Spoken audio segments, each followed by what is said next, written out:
आप सबका एक बार फिर से अपनी यूट्यूब चैनल पे स्वागत है। आज की कहानी का नाम है महल की राजकुमारी। एक समय की बात है। समरकंद नाम का के शहर में एक आलीशान महल था, जिसमें रहती थी एक राजकुमारी जिसका नाम जरीना था। वह अपनी सुंदरता और बुद्धिमत्ता के लिए पूरी इलाके में प्रसिद्ध थी। इनके पिता राजा बहराम ने राज्य के सभी योग्य राजकुमारों को निमंत्रण भेजा कि जो कोई भी उनकी बेटी की पहेलियाँ सुलझा लेगा, वही उनका दूल्हा बन सकता है। कई राजकुमार आए और गए, पर कोई भी जरीना की पहेलियाँ को के जवाब नहीं दे पाए। तभी एक दिन शहर में आया एक नौजवान जिसका नाम फरहाद था।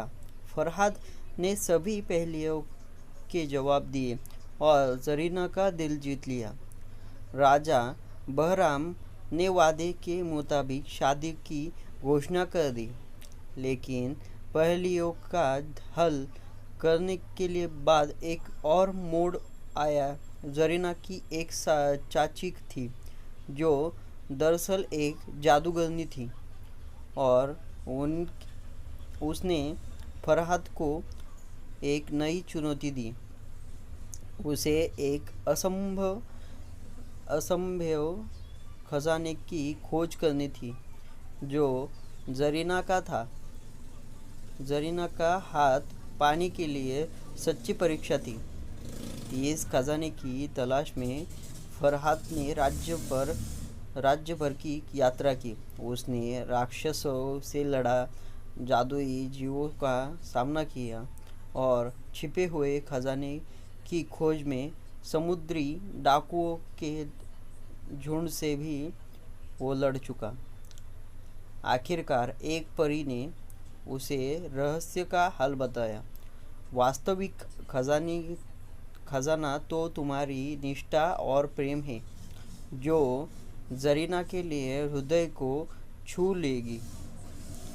जब फरहाद वापस लौटा, उसने अपनी सभी कठिनाइयों को और यात्रा के अनुभवों को राजकुमारी के सामने रखा। जरीना और राजा यह सुनकर बहुत प्रभावित हुए, और राजकुमारी ने आखिरकार फरहाद को अपना दिल दे लिया। वो जादूगरनी चाची को उनकी नेक इरादों का एहसास हुआ, और उसने अपना मंत्र मोड़ दिया।